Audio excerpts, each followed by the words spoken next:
오늘은 종료주일입니다.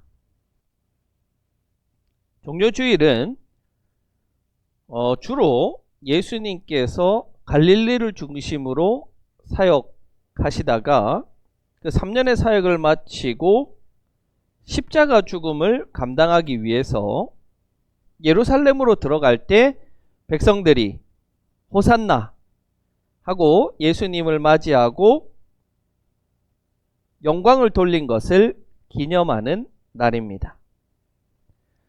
오늘 종료주일을 시작으로 내일부터 4월 4일 토요일까지 우리는 고난주간을 보내게 됩니다. 예로부터 교회는 고난주간에는 예수님의 그 십자가 고난을 묵상하며 보냈습니다. 우리를 위하여서 피 흘리고 고난당하고 십자가에 달려 죽은 주님을 묵상하고 기억하고 기념하는 날들입니다. 특별히 이 고난주간에는 오락을 금지하고 절제하고 금식하고 경건하게 보내게 됩니다. 그래서 돌아오는 토요일 우리가 고난주간의 마지막 날로 새벽기도를 통해 이 사순절을 잘 마무리하고자 합니다. 그 부활의 기쁨을 누리기 위해 고난을 삶으로 새기는 그런 삶을 살아가는 우리 성도들이 되기를 바랍니다. 마태복음 21장에 기록된 종료주일의 사건, 예수님의 예루살렘 행차를 자세하게 들여다보면 좀 이상한 부분이 있습니다. 큰 무리가 호산나 다윗의 자손께 복되시다, 주님의 이름으로 오시는 분 더없이 높은 곳에 호산나 하고 찬양하며 소리를 외칩니다. 그리고는 10절에 이렇게 묻습니다. 이 사람이 누구냐?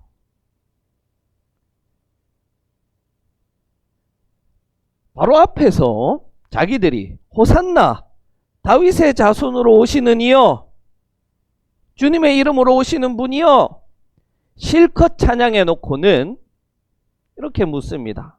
이 사람이 누구냐? 이 질문을 나사렛 사람들이 똑같이 합니다. 예수님이 고향 나사렛에 가셔서 회당에서 가르치셨습니다. 사람들이 수군거립니다. 이 사람이 어디서 이런 지혜와 능력을 얻었을까? 2번이나 질문합니다. 예루살렘 사람들은 이 사람이 누구냐라고 물었고, 나사렛 사람들은 이 사람이 어디서 이런 능력을 얻었느냐 묻고 있습니다. 이들은 묻기만 했지 제대로 된 답을 얻어내지는 못했습니다. 아니요, 답을 알고 있었지만 이들은 오답을 알고 있었습니다. 예수님은 어린 시절 나사렛에서 자라나셨죠. 나사렛이 고향입니다. 나사렛 사람들은 예수님을 잘 알고 있었습니다. 55절에 보니까 목수의 아들이 아니냐? 그 어미는 마리아가 아니냐? 동생들로 야고보, 요셉, 시몬, 유다가 있고 여자 형제들도 있는데 그 여자 형제들은 여전히 우리 나사렛 동네에 같이 살고 있지 않느냐? 너무 잘 알죠. 그 아는 게 문제입니다. 나사렛 사람들이 보기에 예수는 목수의 아들에 불과합니다. 예수의 출신은 나사렛입니다. 나다나엘이 무엇이라고 말했습니까? 나사렛에는 선한 것이 날 수가 없는 그 촌동네 출신이다. 나사렛 사람들은 답을 정해두었어요. 57절입니다. 예수를 달갑지 않게 여겼다. 헬라어로 스칸달리죠.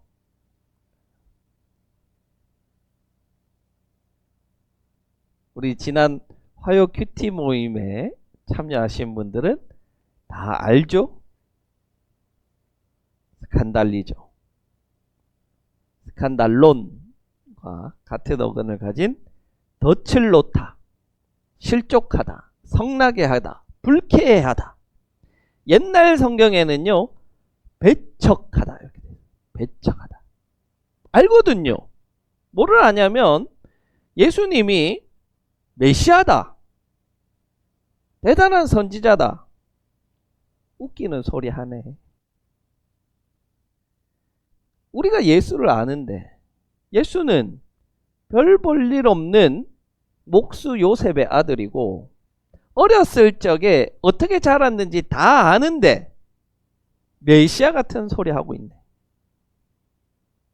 동네 수치다, 사기꾼이다, 배척했습니다. 불쾌했습니다.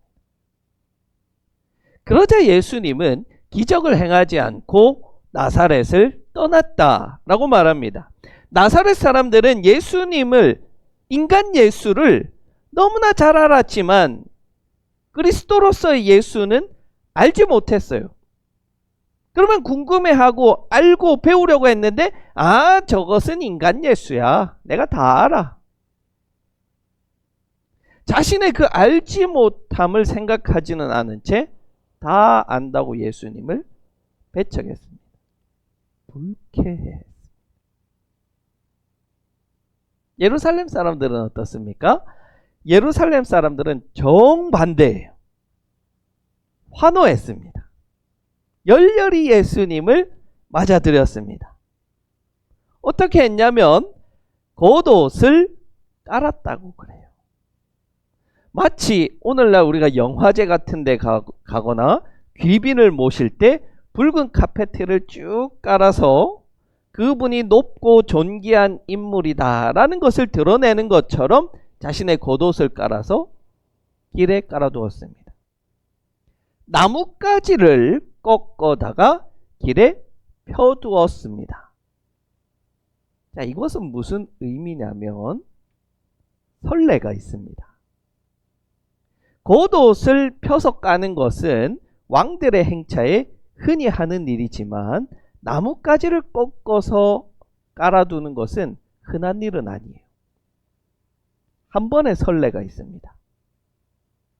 바로 예수님의 이 사건이 일어나기 200년 전 헬라 제국의 압제에서 벗어나게 해준 시몬 마카베오,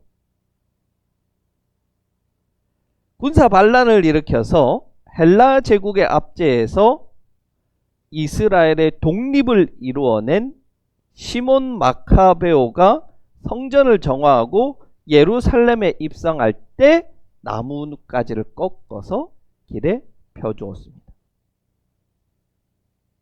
자, 그리고 예루살렘 사람들이 묻죠. 뭐라고 묻습니까? 이 사람이 누구냐? 예루살렘 사람들의 행동 속에 이 질문에 대한 대답이 이미 담겨져 있죠. 마카베오가 헬라 제국의 압제에서부터 이스라엘의 독립을 쟁취해낸 메시아라면 예수는 로마의 압제에서 이스라엘을 구원해낼 정치적 메시아다라는 것이에요. 그렇게 예수님을 환영한 것은 이들이 예수님을 로마의 압제에서 구원할 정치적 메시아로 기대하고 있기 때문입니다. 그러니 나사렛에서는 철저하게 배척을 받은 예수가 지금은 열렬한 환호를 받고 있는 거예요. 바로 예루살렘 주민들의 욕망이 예수님에게 정치적 메시아라는 것을 덧치라 했던 거예요. 나사렛 사람들은 예수를 너무 잘 알아서 축소시켰고 예루살렘 사람들은 예수가 누구냐 잘 몰라. 그렇지만 나는 그게 누구인지 알고 싶지 않아. 대신에 예수는 마카베오와 같은 정치적 메시아여야만 하는 거예요. 예수가 누군지 별로 그것은 관심사가 아니에요. 예수는 정치적 메시아 역할을 하면 된다는 거예요. 자기의 기대를 투영시켜서 예수가 누군지는 관심이 없는 채 예수의 정체성을 왜곡시켜 버렸습니다. 그래서 나사렛은 예수님을 과거에 박제시켜 버렸고 예루살렘 주민들은 자신의 욕망으로 예수를 덧칠시켜 버렸습니다. 지금 자신 눈앞에 서 있는 그분이 누구신가? 어떤 분이신가? 어떤 일을 하시는가? 또 앞으로 어떤 위대한 일을 하실까? 전혀 생각하지 않은 채 과거에 그 사람은 그런 사람이었어. 나에게 그 사람은 정치적 메시아여야만 해. 오로지 그것만 생각하여서 예수님의 메시아됨을 왜곡시켜버렸어. 지금 이 자리에 계신 분, 지금 여기에 역사하시는 분을 제대로 보고 있지 못하는 겁니다. 지금 예수를 있는 그대로 받아들이고 경험하는 자들은 예수님의 그 놀라움에 감격하고 예수님의 베푸시는 그 놀라운 역사를 경험하게 되는데 과거에 매여 있고 미래에 매이는 자들은 예수님과 아무런 관련이 없는 자가 되어 버립니다. 사실 우리도 이런 문제 때문에 예수님을 제대로 경험하지 못하고 제대로 만나지 못합니다. 먼저 내가 안다고 생각하는 것, 지금까지 배워왔던 것들로만 예수를 생각할 때의 위험성이 있습니다. 우리 성도 대다수는 오랫동안 예수 믿고 교회에서 배워왔죠. 그러나 안타깝게도 교회는 여러분에게 제대로 된 올바른 예수를 가르치지 않았습니다. 잘못 가르쳤다는 말이에요. 그래서 우리가 이제 성경을 새롭게 보니까 얼마나 많이 내가 잘못 배웠구나 라는 것을 깨닫고 있습니까? 저에게 7년간 배웠지만 여전히 예전에 잘못 배운 예수, 그것을 버리지 못해서 사실 우리는 더 놀라운 그 일들을 경험하지 못하는 것들도 있어요. 몰라서 문제보다 알아서 문제가 사실 더 큽니다. 서당계도 3년이면 풍어를 읊는다고 하는데 우리는 교회 다닌 지 30년, 40년, 50년. 그러니까 어떻게 되냐면요. 설교를 제목만 봐도, 본문만 봐도 어떻게 하겠구나. 대충 각이 나옵니다. 그러나 저는 여러분의 기대대로 설교하지 않죠. 그리고 만약에 설교가 내 예상대로 흘러간다. 그러면은 여러분 귀에 들어옵니까? 내가 알고 있는 말씀이라서 더 잘 귀에 들어온다. 이게 아니죠. 안 들어와요. 에이, 들어봐야 비디오인데. 아이고, 내가 네 머리 위에 있다. 물론 그렇게 수준 낮은 설교가 문제입니다. 그러나 내가 안다고 여기면 그 수준 낮은 설교를 통해서도 말씀하시는 그 하나님의 말씀을 듣지 못하게 된다는 거예요. 먼저 우리는 예수님을 바르게 경험하고 알기 위해서 내가 안다. 이걸 내려놓아야 돼. 내가 가지고 있는 지식, 내가 가지고 있는 이해가 크면 클수록 지금 내 앞에서, 내 안에서 나와 함께 역사하시는 예수님을 놓치게 될 가능성이 큽니다. 아는 게 많지 않은 사람들은요, 시키면 시키는 대로 합니다. 초보자들은 시키는 대로 해요. 그런데 이제 좀 안다고 까불다가 사고 나죠. 운전이 어떻습니까? 아주 초보자들은 옆에 강사가 가르쳐 주는 대로 브레이크 밟으세요 하면 밟고 가세요 하면 가고. 그런데 이제 한 1년, 2년 차쯤 되면은 내가 뭐 운전 좀 한다. 까불다가 사고 나죠. 내려놔야 됩니다. 그렇지 않으면 내가 가진 그 지식의 한계만큼만 예수님이 보이고 내가 가진 그 지식의 한계만큼만 역사하는 예수를 만나게 됩니다. 지금 놀랍게 역사하시고 크고 비밀한 것을 알려주시는 주님을 놓치게 된다는 말이에요. 말씀 앞에 내가 안다는 그 교만함을 내려놓고 온전히 성령님의 조명하심으로 우리가 말씀에 충분히 녹아지고 예수님과 성령님을 충분히 경험하여서 지금 나에게 역사하시는 그 예수님을 발견할 수 있기를 바랍니다. 어떤 사람은요, 예루살렘형으로 예수를 만납니다. 무슨 말이냐면요, 나의 기대를 투영해서 예수를 만들어 놓고 그 예수를 믿는다는 말이에요.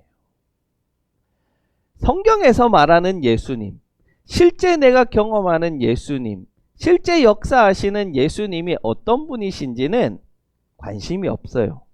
그게 뭐든지 상관이 없어요. 단지 내 마음대로 예수는 이래야 해. 하나님은 이런 분이어야 해. 그 하나님을 우상으로 만들어 놓고 믿고 있다는 거예요. 교회는 나오지만 실제로 하나님을 믿는 것이 아니라 내가 만든 우상을 믿고 있는 거예요. 이것을 저는 유아기적 신앙, 아주 낮은 차원의 신앙, 초보적 신앙이라고 부릅니다. 마치 무속신앙에서 장독대 앞에다가 물 한 그릇 떠놓고 비나이다 비나이다 하고 비는 것처럼, 굿당 무당에게 가서 돈을 주고 비는 것처럼, 수능 때 되면 절에 가서 시주하고 찰떡같이 붙어달라고 기도하는 것처럼 하나님을 그런 하찮은 것들처럼 만드는 신앙이라는 거예요. 실제로 성경을 통해서, 경험을 통해서 예수님이 그런 분이 아님을 알지만 상관없어요. 내 마음대로 믿는 거예요. 제가 여러 차례 강조합니다. 그런 신앙은 쓸모가 없어. 필요가 없어. 그게 아닙니다, 여러분. 그런 신앙 자체도 하나의 믿음이고 의미 있고 누군가에게는 그렇게라도 믿어야만 살아가는 소망이 있을 수 있습니다. 그럴 수 있어요. 다만 말씀드린 것처럼 그것은 우리가 신앙의 초보 때 그렇게 하나님을 생각하시는 것이고 생각하는 것이고, 우리는 신앙이 자라가면서 내 믿음이 자라가면서 내가 믿는 하나님이 정말로 이 성경에서 말씀하시는 하나님, 아브라함의 하나님, 요셉의 하나님, 야곱의 하나님인지 우리는 계속해서 발견하고 찾아가고 만나가야 하는 거예요. 신앙생활을 30년, 40년 해도 여전히 초보적 신앙에 머물고 여전히 그 초보적 차원을 벗어나지 못하고 그저 잘 된다는 것에 아멘 아멘 하는 그런 신앙인, 그 자리에서 우리는 벗어나서 십자가와 고난의 자리에도 기꺼이 기쁨으로 참여하여 주님과 함께 고난받음을 기쁨으로 참여하는 신앙인, 언제나 어떤 상황에서도 좌절하지 않고 주님으로 인하여서 평안을 누리는 신앙인으로 성장해 갈 때 우리는 진짜 예수, 진짜 성령님을 만나고 고백할 수 있습니다. 지금 자신에게 한번 물어보십시오. 우리의 예배가, 우리의 헌신이, 우리의 호산나가 지금 이 자리에 계신 예수님, 나귀를 타고 가시고 십자가에 달리시고 무기력하게 죽음을 맞이한 예수님을 향한 것인지, 아니면 내가 만들어 놓은 그 우상의 하나님을 향한 것인지 나 자신에게 물어봐야 됩니다. 마태복음에서 이 사람이 누구냐? 이 질문에 제대로 답변한 사람이 한 명 있습니다. 나사렛도 아니고 예루살렘도 아닌 이방인의 도시 가이사랴 빌립보였습니다. 가이사랴 빌립보로 예수님과 제자들이 졸업여행을 떠납니다. 그 자리에서 예수님이 제자들에게 묻죠. 너희는 나를 누구라 하느냐? 세상 사람들이 세례 요한입니다. 엘리야입니다. 선지자입니다. 그렇게 대답합니다. 그러자 예수님이 그래. 그러면 너희는 나를 누구라고 여기느냐? 그러자 베드로가 뭐라 그래요? 주는 그리스도시요 살아계신 하나님의 아들이시니이다. 참 멋지고 훌륭한 고백이자 예수님을 정확하게 이해한 것을 말하였습니다. 이 고백이 어디서 왔을까요, 여러분? 베드로가 예수님께 배운 지식으로 말했을까요? 아니면 자신의 기대대로 그런 예수님이기를 바라서 그런 말을 했을까요? 아니에요. 이 고백은 예수님을 경험해서 나온 철저한 그 관계성 안에서 나온 고백입니다. 3년을 함께 다녔잖아요. 갈릴리 폭풍 속에서 함께 두려워했고 떡 5개 물고기 2마리로 5,000명이 먹이는 것을 경험했고 그 모든 경험을 통해 베드로는 진짜 예수님, 지금 이 자리에서 나에게 역사하시는 분이 누구인지를 깨달아 갔던 거예요. 배워서 아는 지식이 아닌, 내가 기대하는 예수가 아닌 관계 속에서 경험을 통해 깨달아 안 그 믿음의 고백이 입술로 터져 나온 겁니다. 여러분에게 물어봅시다. 배워서 아는 게 아닌, 내가 기대하는 것이 아닌, 내가 경험한 지금 이 자리에서 만나주고 계신 예수님은 어떤 분이십니까? 여러분은 예수를 누구라고 고백합니까? 나사렛처럼 나는 예수를 다 안다, 마음문을 닫아버린 군중으로서 살고 있습니까? 아니면 예루살렘처럼 나의 기대와 욕망으로 왜곡시켜버린 예수를 고백하고 있습니다. 베드로처럼 지금 여기 계신 예수님과 경험하고 관계에서 고백하는 그 진실한 믿음으로 예수를 고백하고 계십니까? 여러분, 날마다 예수님을 경험할 수 있기를 바랍니다. 매일 성령님의 그 인도하심 따라 걸어갈 수 있기를 바랍니다. 그래서 진짜 예수를 만나고 진짜 예수를 고백하고 진짜 예수가 주는 그 좋은 것들을 받아 누리는 삶이 되시기를 바랍니다. 이번 한 주간 우리가 고난주간 보냅니다.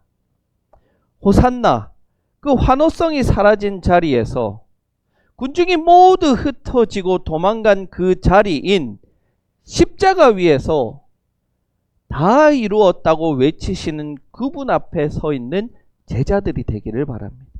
그 진짜 예수 그리스도를 끝까지 바라보고 따라갈 수 있는 제자가 되기를 바랍니다. 그 자리에 있는 자는 부활의 아침, 부활하신 예수님을 만나는 그 놀라운 경험과 역사가 있을 것입니다. 지식도 예수님을 만나지 못하게 하고 환호도 예수님을 만나지 못하게 합니다. 바로 오늘, 바로 지금, 바로 여기 십자가에 계신 예수님을 만나고 있는 그대로 경험하여 이 사람은 나를 구원한 자 예수 그리스도이십니다 고백할 수 있는 주님의 제자들이 되기를 간절히 소원합니다.